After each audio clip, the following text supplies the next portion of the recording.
Did. Awesome. Thank you. Awesome. Well, good morning, everybody. Thank you so much for coming on the call today. Really, we're going to have a brief discussion. I try to keep it as simple as possible because we could definitely get into the weeds with pre-approvals and the mortgage process. But the clear things to remember is what we're going to talk about. What I'm actually also going to do is I'm going to take my slides and drop them into the chat box as well. You can download them. They're in a PDF format. If you also want the slides in an edited version, so then you could change my picture and the logo and your phone number and put your information in there so that when you're talking with a buyer or you're prospecting with a buyer, you could send this to them or share it with them. You're more than welcome to. All you have to do is just email my assistant, Nicole. I'm going to put her email in the chat. And in the subject line, just write slides and she will know. And we'll be able to get that out to you. I'm going to put slides. If I could spell this morning. All right, awesome. So the way I'm going to do it is I'm going to talk for about 10 or 15 minutes, and then I'll open it up to Q&A. Any questions you have about pre-approvals, lending, the process, and also one of the most important things that's going on in the market today, obviously rates are up compared to last year. However, don't forget that you can do rate buy downs, which is essentially a seller credit that's given to the buyer to allow them to buy down the rate. And the way we're going to talk, we'll talk in details about that, but that allows for that seller to help make the mortgage payments for the buyer for the first 24 months of the loan. All right, so I'm going to go ahead and put these slides in here as well so you guys can see them. And that should be in the chat. All right, let's get started. I'm going to share my screen. As soon as I share, if you guys could give me a thumbs up so I could see, you guys can see it. Thumbs up, perfect. All right, so when we talk about pre-approvals, it's actually one of the easiest things to have your buyer do. It shows several things. Number one, it shows if they're a serious buyer or not. And number two, it also allows you to do what I call make sure you have ammunition when you're going into the battlefield. You know, I know some people that are on the call here that have kids. Would you allow your kids to go to school today without lunch or have them be prepared without their materials? Absolutely not. You would provide them with the ammunition. You would provide them with the resources they need. If you're in charge of an army, would you want your soldiers to go on the battlefield without any ammunition? Absolutely not. So when you have your buyers and you're taking them out and showing them properties, make sure they have ammunition. And their ammunition is to get a solid pre-approval to make sure that they can actually purchase the homes that you're showing them. And oftentimes, as we all know, especially in the past 18 to 24 months, when it's a hot market, there are not that many great properties available for sale.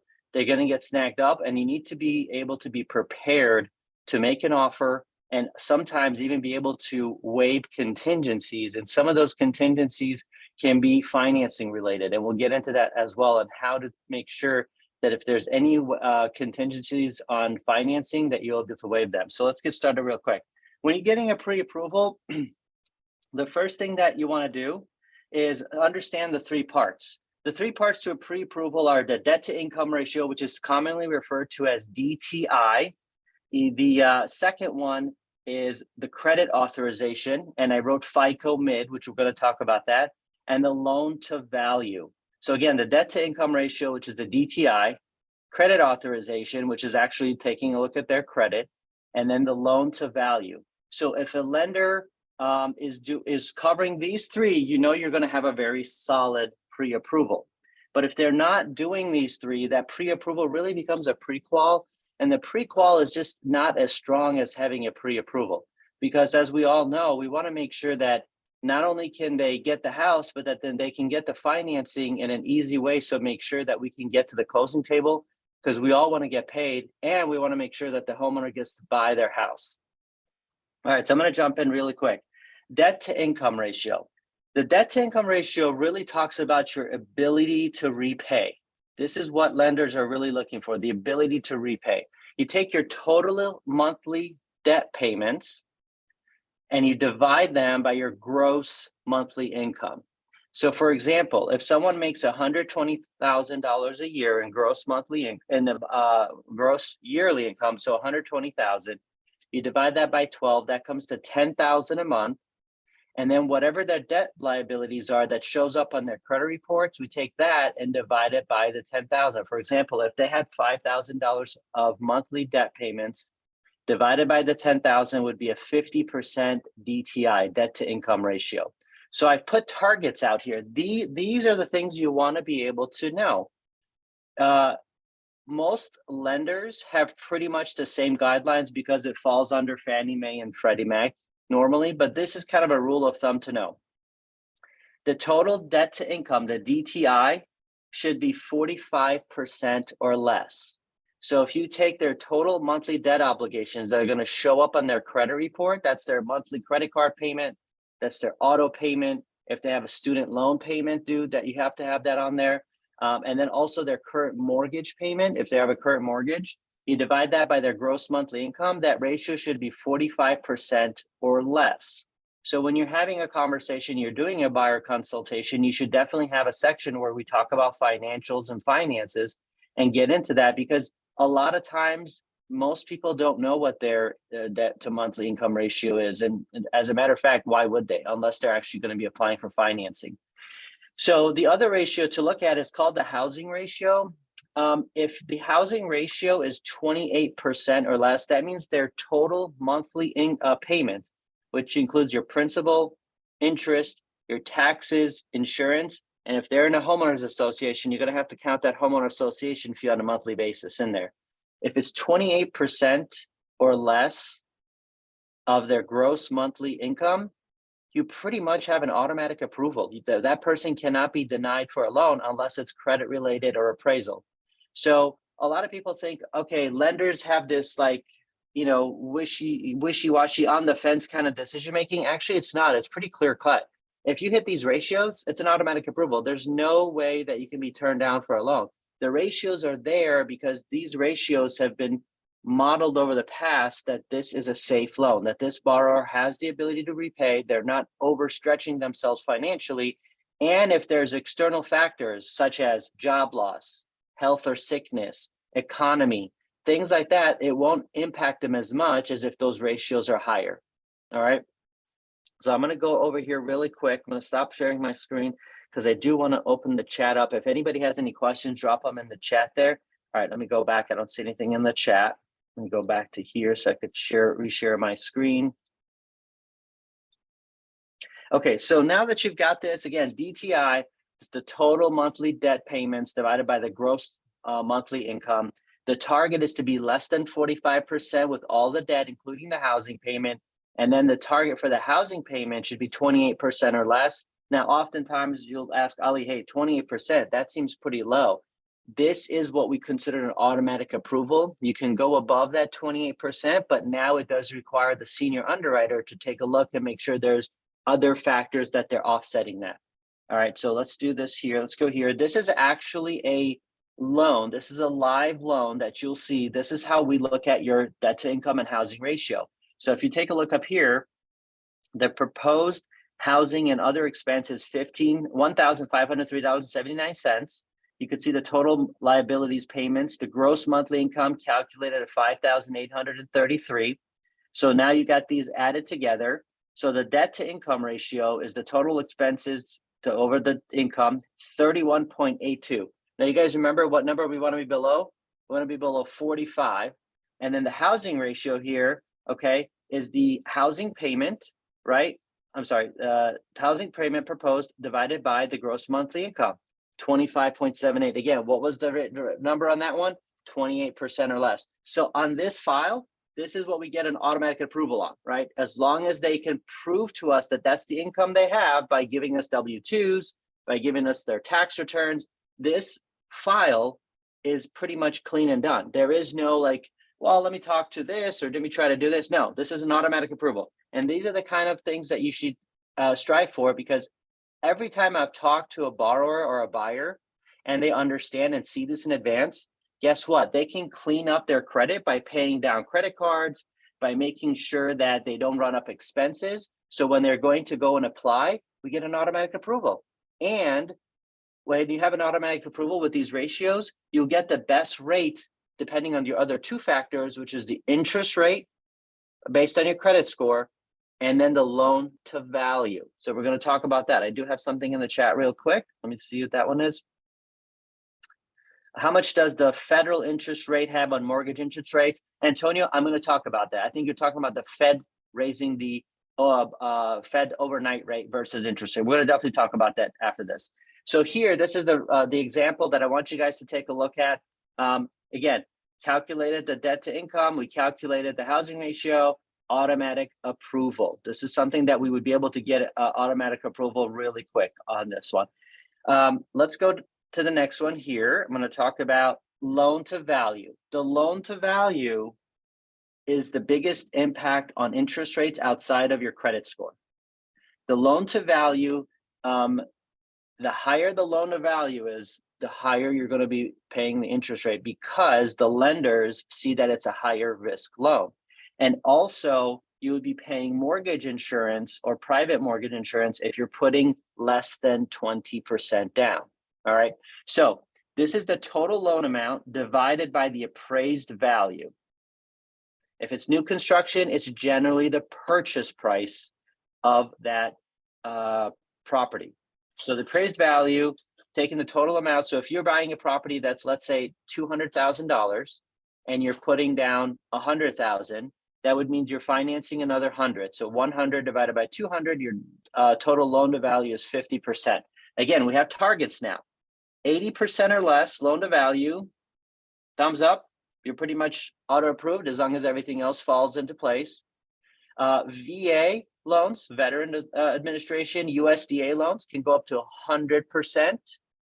FHA, the Federal Housing Administration, you can go as high as 96.5%. But remember, if you're above 80%, you will be paying MI or PMI on the FHA on there, okay? So we'll talk about that as well. But that was the second thing. Remember, we said the first one is your debt to income, you got loan to value, and then thirdly, your credit score. So I'm actually going to show you guys a live example. So here it is. This is a borrower that is, the loan amount is $133,000. Their debt to income ratio is 31.82, again, below our target of 45, right? We come over here to the housing ratio, below the target of 28%, right? Now let's look at the loan to value, 78%. So it's below the target of our 80%, right? So we've got 2 out of the 3 already taken care of. The debt to income ratio is fine. The loan to value is fine. Now we take a look at their credit. Well, when we pull credit, this is not your Credit Karma that you guys see. This is called the Residential Mortgage Credit Report. The Residential Mortgage Credit Report is the one that's used by Fannie, Freddie, and all the other institutions that will be purchasing these mortgages. And they're going to pull Equifax, TransUnion, and Experian, which we call a tri-merge. And we always take the middle FICO score. So you notice here there was an 800 credit score, there's a 799 and a 786. Well, the middle one would be 799. That is the credit score that qualifies for the interest rate. So the higher your interest rate, the higher your credit score, the lower your interest rate, as long as you're under 80% loan to value and your DTI is below 45%. So when we do a pre-approval, these are the 3 things we look at. And therefore, we can turn around a pre-approval in as little as 10 minutes, right? As long as we have access to this information. Now, when we're talking about income, a lot of times when we're taking a pre-approval, what I'm asking for is, what is your profession? How do you get paid? Are you paid via W-2? Are you paid, if you're self-employed, you're probably paid at the end of the year, you probably take a draw if you're not W-2. So then we ask for tax returns. If you're a self-employed borrower and maybe you reduce all your expenses from the business to reduce your tax liability, so your tax returns don't show a lot of income, we can do a bank statement loan to determine your income. That means we take the average of all the deposits that come into your monthly account, average that out over 12 or 24 months, and that's your monthly gross income. So far we've got these 3 parts for getting a pre-approval. Debt to income ratio, target is 45% or less. Housing ratio, you want to be 28% or less. Your loan to value, 80% or less, and pretty much it's an automatic approval. Most lenders have a minimum credit score of 620. So if you're above 620, you're probably going to get a pre-approval. However, the interest rate would be slightly higher because of the lower credit score. Now, can we do loans for credit scores below 620? Absolutely. It's just going to require a little bit more work and a little bit more documentation from the buyer. All right. So I'm going to show you what an actual pre-approval would look like. Obviously, Mickey Mouse is, we're in Orlando, so Mickey Mouse is applying to get pre-approved to buy Disney World.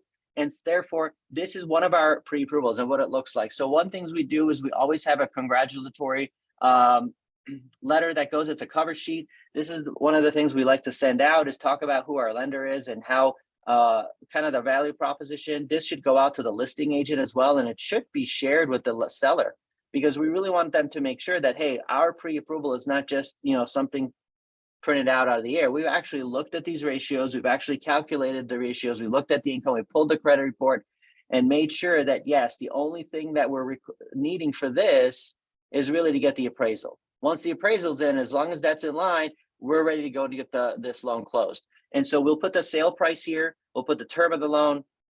We'll put the amount of the financing in there, the loan to value, the interest rate, what product they're doing, and then all the other conditions that we're waiting for to make sure that this loan can go through. Now, one of the things that's unique about us is that we can actually tailor your pre-approvals to the offer you're making. So, for example, if you're purchasing a $650,000 house and you're offering $625,000, we can go ahead and put the pre-approval for $625,000 as long as they're pre-approved for that amount. And then let's say you're looking at another property and that property is only, let's say $610,000 is what you want to offer. We can reissue a new pre-approval at $610,000 so that you are actually matching your pre-approval to the purchase price that your buyer is offering, so you don't leave any money on the table. The other thing that's very important as well for pre-approvals is once the property goes under contract, that's when the senior underwriter will actually now say, okay, everything you told me about your income and all about your assets that you own, now you have to actually prove it to me.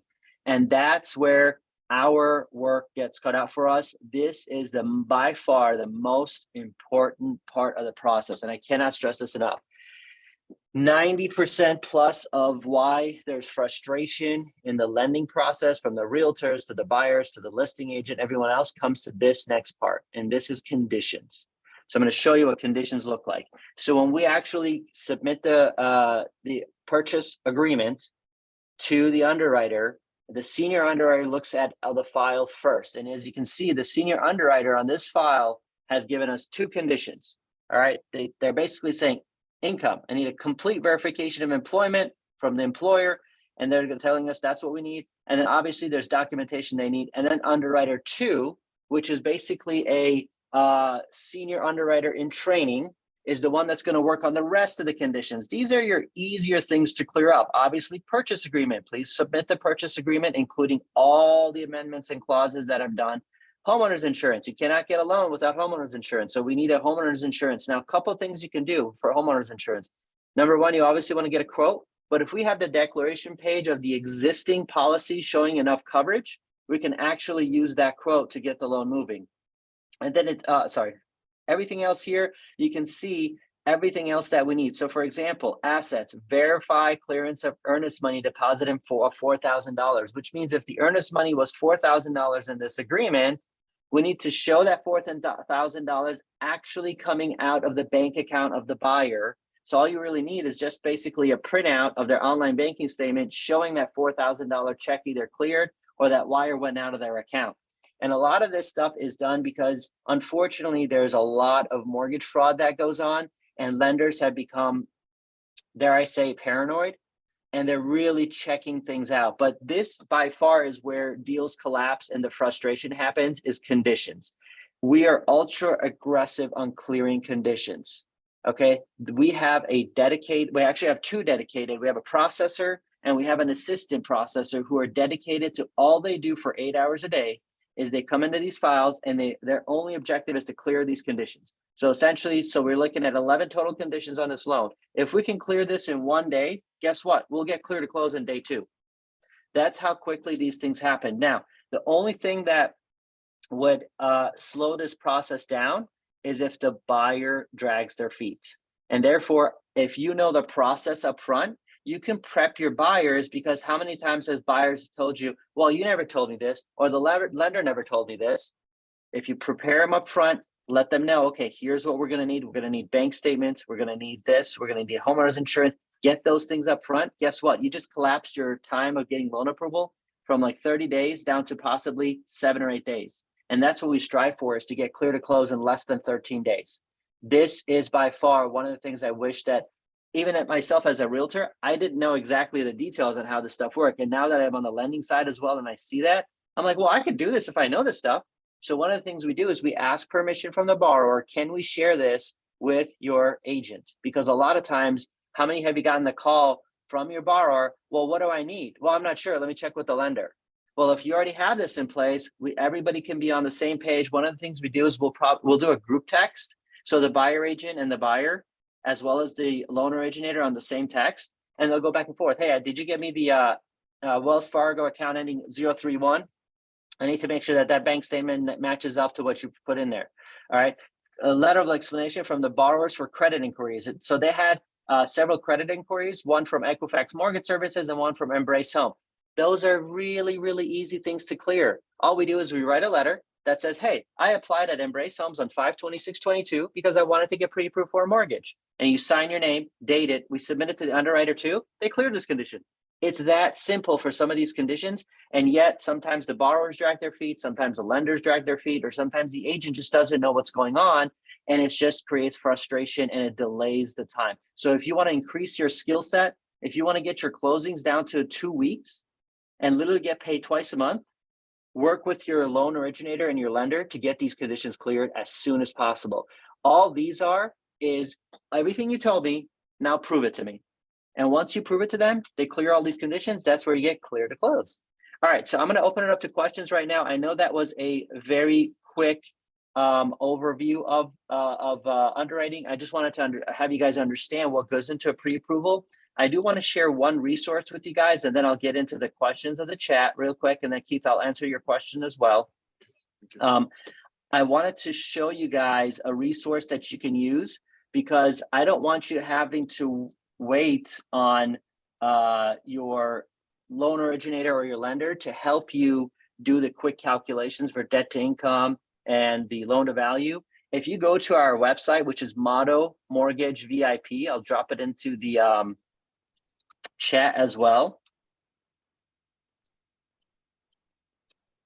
What you can do is there's a calculator right here, mortgage calculators. If you click this, we have all these calculators that you can do to figure out what a mortgage payment would be. How much house can I afford? This is one of the best ones. Should I rent or buy a home? Great calculator here. Should I refinance my mortgage? Comparing mortgage terms here. Loan calculator comparison. Would an adjustable rate work better for me, or would a fixed rate work better? Should I do 15-year versus 20-year or versus 30-year? All these are here that you guys can do. Should I pay discount points for a lower interest rate? This is one of the things I wanted to talk to you guys about. Right now, we're offering a 2-1 buy down. So all of our loans, you get the seller to buy down the interest rate. So how does that work? Let's say you're making an offer on a $250,000 house and you ask the seller for a $3,000 seller credit to the buyer at closing.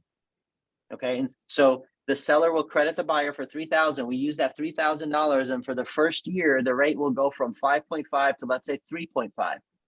Second year, the rate will jump to 4.5, and the third year will go back to the full 5.5. But the way we're targeting this is, as people have seen, interest rates have gone up. You can do rate buy down, and what you could say is to your buyer, we're going to allow the seller to help you make your first 24 payments. To help them make that payment for you on behalf of that. So that lower interest rate. So these discount points are there. This one where it's, should you, how much house can you afford? This is a big one, especially when you're doing a buyer consultation.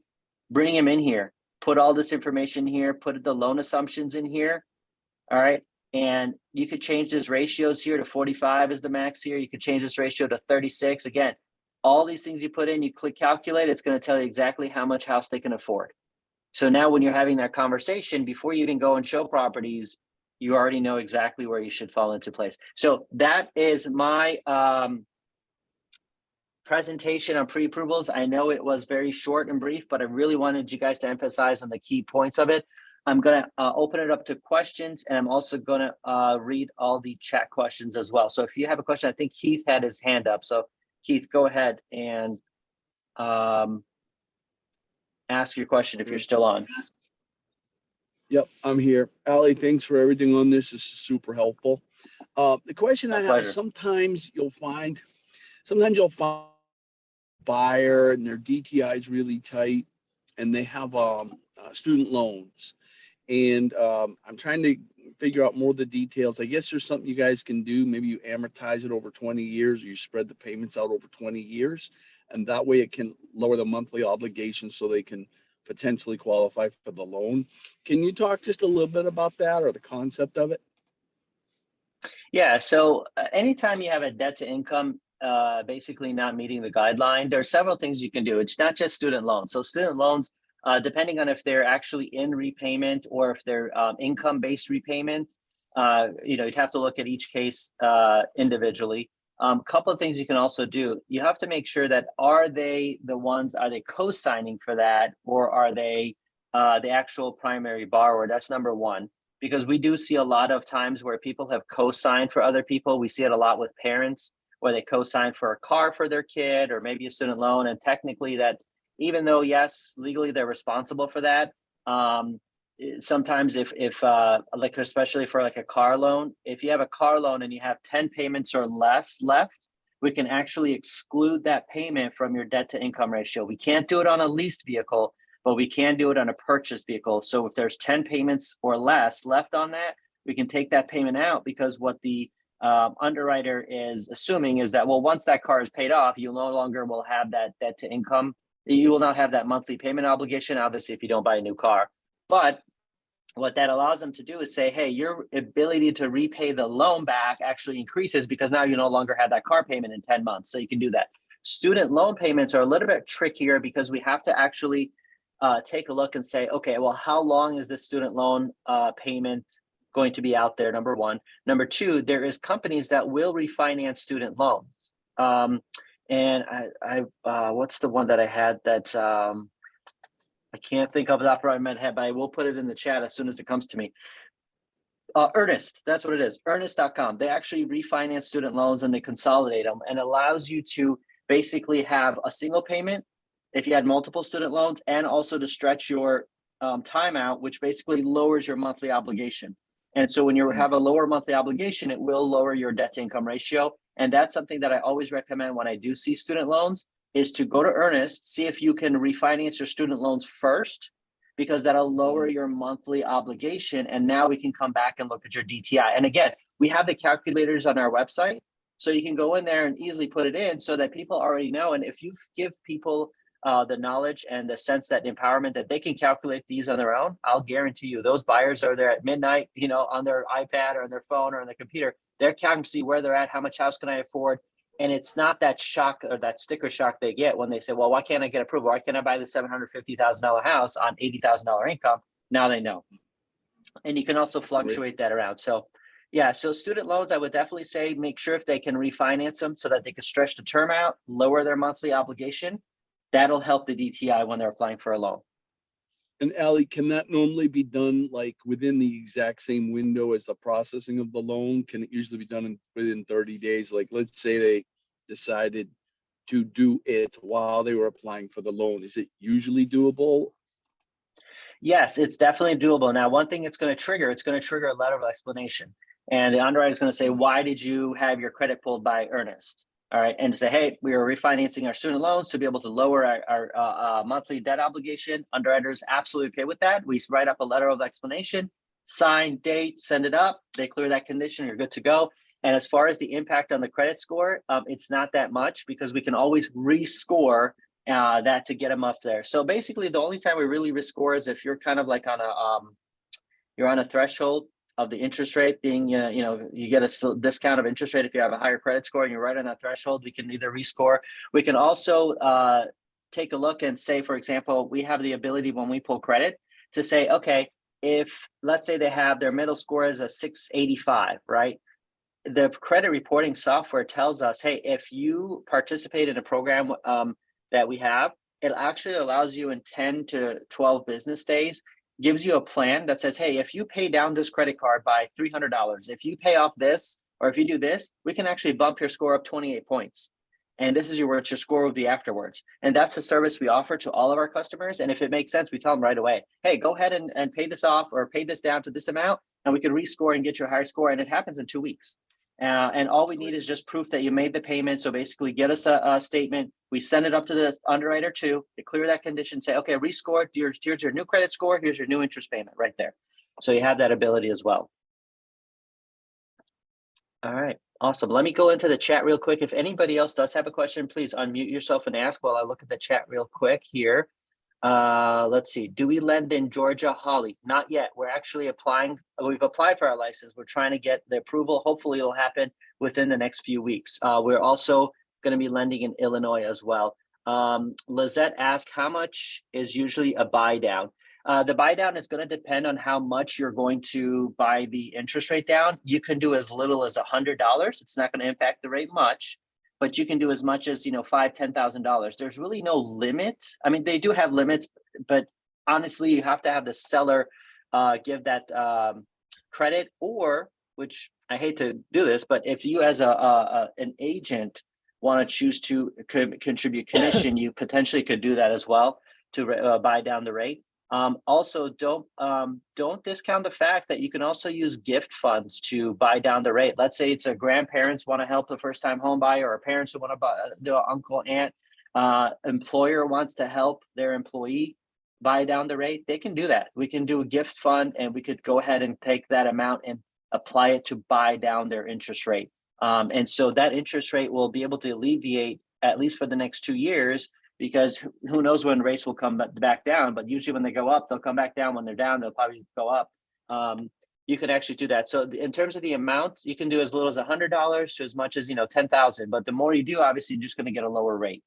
So I guess what I was trying to figure out is, like, I know, like, sometimes the lender will say, listen, if you buy down the rate, it's like, oh, wow, it's not really a lot of difference. Just like they'll suggest and say, if you buy down this amount, typically this is the amount that gives you a good buy down without, I don't know if I explain myself, like. I see. So, okay. I think I know what you're talking about. So basically, like, when is it advance? Like, what's the percentage advance for the interest rate to come down to make it worthwhile?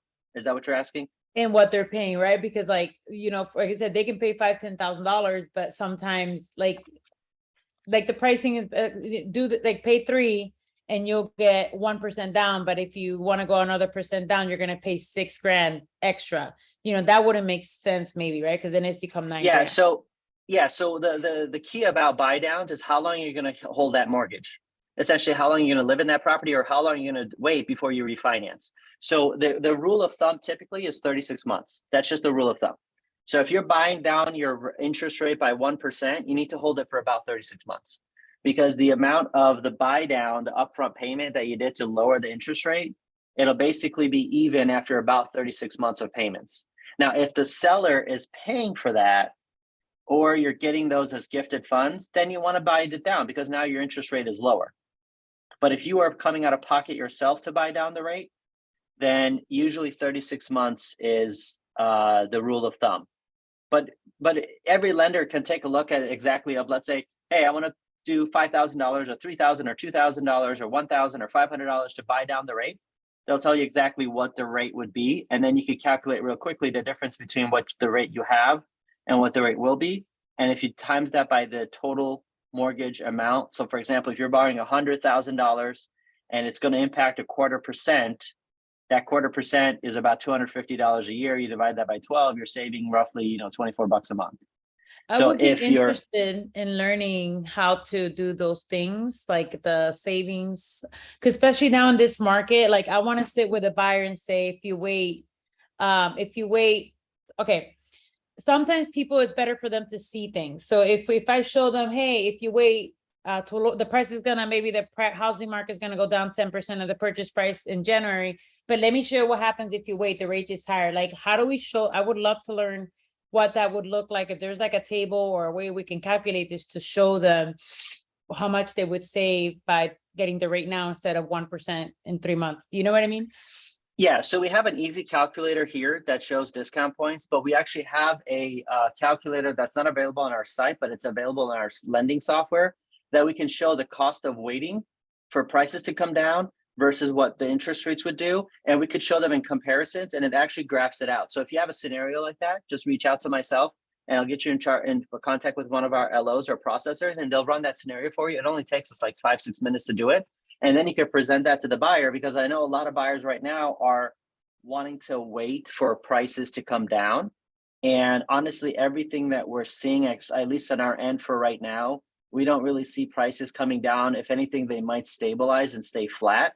But I don't think prices will come down because you still have a high demand for homes, especially in most states, Florida especially. And the other thing you have to keep in mind too is unemployment is still low, and generally, unemployment being low usually makes housing demand higher. So once if unemployment starts to tick up significantly, then maybe it might affect housing numbers, but I don't see that happening right now. Let's see. Annabeth Santiago, I heard something about 401k and buy down the rate. Is that the truth? You can use your 401k funds to buy down the rate. I would not suggest that, because you could potentially be opening yourself up to tax liability as well. But you can. The key about buying down the rate is that you make sure you're not going to refinance that loan for at least 2 to 3 years, because that's typically the rule of thumb of how long it'll take for you to pay that back. And so we don't anticipate mortgage rates staying in the 5 to 6% over the long term. So if these rates come down sometime next year, maybe the year after, you then will be able to refinance them and get them into that lower rate. So I would say if you're buying down, make sure that they're going to keep that mortgage for at least 2 to 3 years, if not longer. Let's see, Marissa, the buy down will make the rate go from 6 to what, and then to what after the first 12 months. Okay, so buy downs, typically it's called a 2-1 buy down. So you have the first year, the second year, and then the third year goes back to the regular rate. So for example, if the rate is 6%, that's what they're qualified for in the mortgage, and they do a 2-1 buy down, then the first year rate could be something like 4.5. Then the second, it'll jump up to maybe 5.25. It tells you the schedule. And then it goes to 6. Obviously, the more you pay to buy down the rate, the lower that rate will be. It's really, really beneficial for those that are, let's say you're just starting a job and you know that over the next couple of years, your income will actually increase. And so we're trying to get a lower interest rate to have a lower payment. That's one. The second thing is, if you have a listing and it's taking a little bit longer to sell, or you want to offer a listing incentive, put that in your remarks that you will pay. I would usually like to use a dollar amount versus a percentage. So you would say, hey, I'm paying up to $3,000 credit with full offer for rate buy down, or closing costs or credit, things like that. And we can actually even prepare for you like a marketing piece that you can have in your listing, and you can market that as well. That shows you exactly how much that would impact the buyer. Let me take a look. Chris had a question. Chris, go ahead. Yeah, do you have any products that allow you to purchase mobile homes that have been moved? That have been moved? Yeah, they've been moved twice. Like moved to location from there to another location. We don't have that specific product, but I can get you in contact with someone who does. So if you want to, I'll email you. I'm just going to take a quick screenshot. So I have that, and I'll email it to you as well. Yeah, because when you move a mobile home, it does create a couple of other things on there. Deborah Booth asks, do you do bank statement loans also for people that write off too much? LOL. Yes, absolutely. That's specifically what it's designed for. The bank statement loan is called a non-QM loan. That means there's certain things that it's not going to qualify for, but it's not a big deal. So what the bank statement loan is, it's fairly simple. We've done several of them.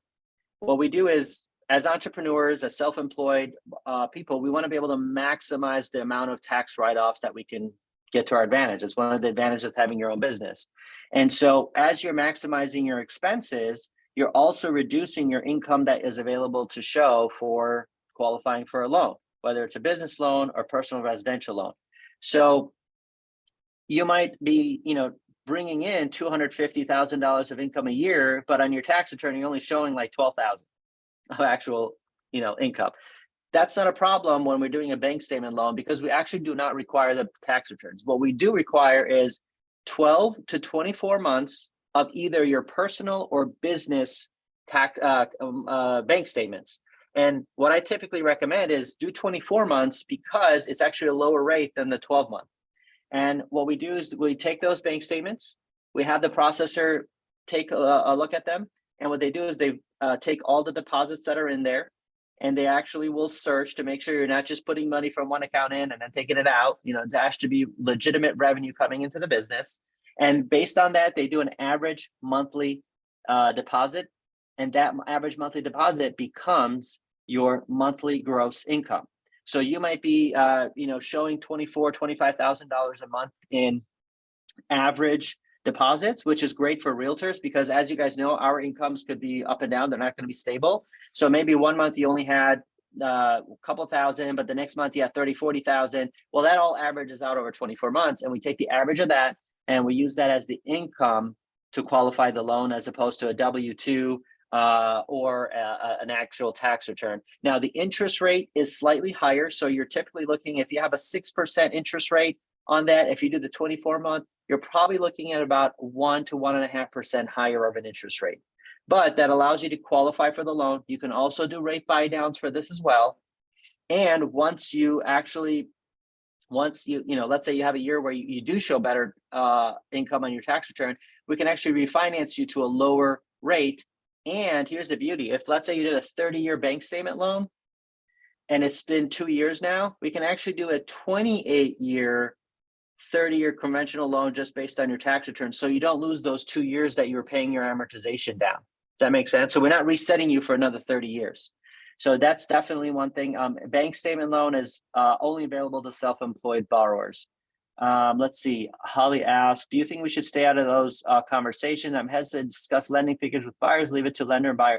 Absolutely. Do whatever you feel comfortable with. In fact, the best one to do would be to get your lender on a Zoom call or a 3-way conference call and really let them educate your buyer on that, because we're all on the same team. We want to be a resource for you. So whoever you use as your lending officer, get them involved early because they're busy as well as you guys are busy. But at the same time, it takes a couple of repetitions to really educate the buyer because they don't do this on a daily basis, especially if they're first time or if they haven't bought in 2 or 3 years, get them involved. If you don't feel comfortable having the conversation, not a problem at all. But this allows you to be increasing your skill set when it comes to lending and understanding the process so you could really help your borrower.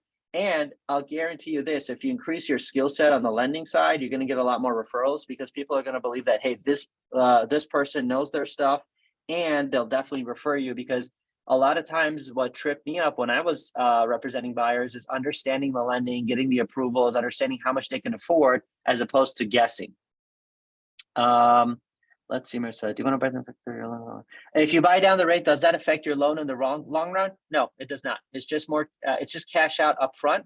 It does not impact your loan in the long run, other than you have a lower interest rate initially if you're doing a 2-1 buy down. But if you're doing a buy down for the term of the loan, you will pay less interest over time. So for example, if the rate is, let's say 6% and you want your rate to be 4%, and let's say that costs $3,000, if you pay that $3,000 up front, now for the next 30 years, if it's a 30-year loan, your rate is set at 4%. In fact, that's what I did in 2017 when I bought my home. The rates were roughly in the 5.25%, 5.5%. And so I bought down my rate by about 1.5%. So I had a flat 4% rate, and I've continued to have that rate for the remainder of the term. So I'm 5 years in.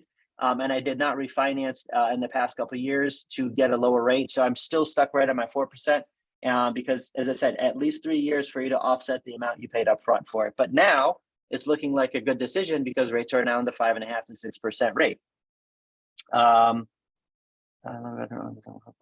Okay, Lizette makes a really good point. There's a lot of veteran organizations that will help with closing costs or buy down and make it affordable. Absolutely, there are. Again, get with your lenders, especially there's certain lenders that specifically focus on specific loan types like USDA, VA, first-time home buyers. Understand what those are and make sure that they can have the ability to really communicate that with your buyers and that the buyer qualifies. Because a lot of times they may think they qualify for it, but there's certain stipulations, such as like median area income that they need to have in order to be able to get those incentives. Lizette, go ahead. Okay, yeah, quickly. So these are you guys, and I'm very connected with veteran organization, not-for-profits, caregivers, and all that. So there are organizations, if they're 100% veterans that are 100% or 50, et cetera, there's different conditions, but there are organizations out there that will give them grants, free money to help them buy down like to buy a house, a car, things of that nature, financial needs. So outside of the loan parameters of VA, there are organizations that help families with that have disabilities in their home with veterans and give them money for those things. So ask the right questions if they're veterans, maybe ask a little more extra questions to see if you can help them get extra money for closing costs and all that. Yeah, and also the critical thing too is the county a lot of times has programs to help home buyers. So to check with your county, not necessarily the city, but the county for sure, and also the state. But most of the time, the counties, because when you pay real estate taxes, it's usually going to the county. So the county has a lot of programs that you really need to get and be aware of. So I would definitely reach out to your county and ask who is the person in charge of any type of home buyer assistance. Doesn't necessarily mean that you don't have enough money. It's just that, hey, we want people to live in our county and we're offering these types of assistance. And so really reach out. Sometimes most lenders may not even know that. In fact, I don't know all the stipulations in every county that we serve, but it's important to reach out because I do know, for example, Volusia County does help home buyers because they want more people to live in their county and they don't want those people to leave their county as well. So reach out to your county and ask, hey, who do I need to speak with if I want to find out any and all programs available for people who want to buy a home in our county. And they'll definitely be more than happy to help you because, again, their goal is to take those funds that are earmarked and help home buyers in that county. And oftentimes, if those funds aren't used from year to year and they don't see that program being effective, those funds go away. They go to another part of the county's budget. Let's see. Any other questions that you guys had? Okay. Holly did make a really good point about clear to close. Clear to close can definitely be a blessing, but you have to make sure that clear to close is only given based on the information that underwriter has at that time. So if anything changes, so for example, one of the things that a lot of people may not be aware of is that right before closing generally happens either 1 or 2 days before closing. There's a couple things that are happening from the underwriter's perspective. They have a specific department that's second review. And 1 or 2 days before closing, what are they doing? They're usually pulling verification of employment again, right? And they're pulling the credit report one more time or reviewing it. And one of the reasons why that, you might have heard, don't go out and buy a new car, don't go out and buy furniture, don't run up your credit card payments, because it's going to show that. And a lot of times, if that's the case, now again, your loan is out of those guidelines, or the income, those ratios are above what was actually approved and the conditions met. So that clear to close could come back and now reissue other conditions. One of the things that happens that is critical too is your closing date. I would always try to recommend watch your closing date, what you set, because if you are putting it like, let's say on the 30th of the month, and if you for some reason are delayed and need to go to the next month, it could trigger a whole set of new conditions, because now you're into a next month and the underwriter needs to go ahead and get new bank statements. Maybe they need to verify your payments for certain loans that are appearing in a credit report. So be really critical of that. I always recommend that you talk to your lender when you're going to be setting the closing date and make sure, hey, are there any issues with hitting this closing date? And that's one of the reasons why we push to get those conditions cleared as soon as possible, because we want to have clear to close with plenty of time before the closing date. So if anything comes up, which I've seen it come up as little as, I had flooding in the property. With storms going on right now, you get a roof leak, and now all of a sudden the insurance can't bind, and now the loan can't close because the insurance can't bind. So all those things can happen, but make sure that you set that so you don't push it into the next month. Let's take a look here. If the county's help with assistance, does that affect your interest rate? No, the interest rate should not affect any kind of assistance you're getting. The interest rate is only based on your LTV credit score and your DTI. That's it. Anything else? Any other questions, comments? I do want to go back to one question that was asked, which was, will the feds fund rate, which is going to be happening this week. They're going to announce if they're increasing the Fed's fund rate. How does that impact mortgage rates? Well, if you look at it theoretically, it should not impact mortgage rates because mortgage rates are based on mortgage bond rates. However, as we know, the economy is interconnected. When the Fed raises the interest rate, that interest rate is the rate that large commercial banks lend to each other overnight. And in fact, that's just a suggestion by the Fed, but everybody takes that as that's the baseline. So for example, Chase has deposits that they bring in, and let's say Bank of America also has deposits, but Bank of America has done a ton of loans this week. And in order to meet their reserve requirements, they need to increase their deposits. So they'll call Chase and say, hey, can you lend us $100 million overnight so that we make sure our capital requirements are met? Because you guys have more deposits, but we did more loans. So we've sent more money out. So then Chase will give them $100 million and says, okay, here's the interest rate you owe us on this $100 million. That's the Fed's fund rate. It's the overnight rate. However, the Fed's fund rate also impacts your credit card interest rate, your car loan interest rate, anything that's short term. It should not affect mortgage rates. However, what happens is when the Fed's fund rate goes up, if an investor is buying mortgages, they're saying, well, I can get higher interest rate if I invest in these short-term loans than I can in the long-term mortgage market. So you're going to have to pay me more interest in order to make it worthwhile for me to give you money so you can lend on mortgages. And therefore it trickles over to mortgage rates going up. It's basically more of a fear than anything else, and just the return. So Fed's fund rate directly does not impact the mortgage rate. Indirectly it does, only because it flows over and there's a little bit of fear. So now investors who are buying mortgage bonds want a higher return. And therefore, if mortgage rate bonds go up, interest rates on loans go up. If mortgage bond rates come down, and one of the reasons why that happened in 2020, 21 was because we all saw how the stock market was just flying high. I mean, you could basically throw blindfolded a dart on a board and pick any stock and it's probably going to go up.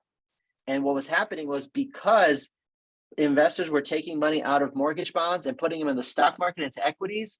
Well, in order for those to come down, they're lowering those interest rates for them to get more money in there so they can do that. And so now that the market is people are wanting more return. They're wanting a higher return. There's more risk. And that's why mortgage bonds are now gone higher. And so one of the easiest ways to track and see if mortgage rates are going to come down is just look at mortgage bond rates. If mortgage bond rates come down, interest rates on your mortgage are going to come down. If they go up, interest rates are going to go up.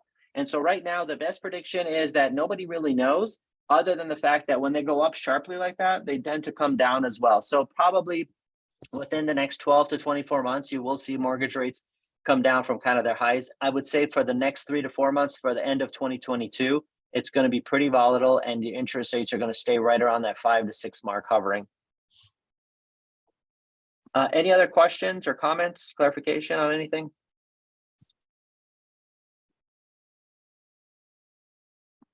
All right. Hi, I just had a quick question. Go ahead. I'm from Philadelphia and I was wondering if you lend in Pennsylvania. Our office does not lend in Pennsylvania, but I can get you in touch with one of our model offices there. Actually, we have a really good one just outside of Philadelphia. I can put you in contact with them. Yeah. Yes, that'll be great. I'll put my email or phone number if you can put their email in the chat. Sure. I'll Thank actually you email it so to you much. directly. Okay, great. Thank you. All right, Tiffany, if there's no other questions, I stopped my sharing, I believe. Awesome. Okay, I'll cut the recording.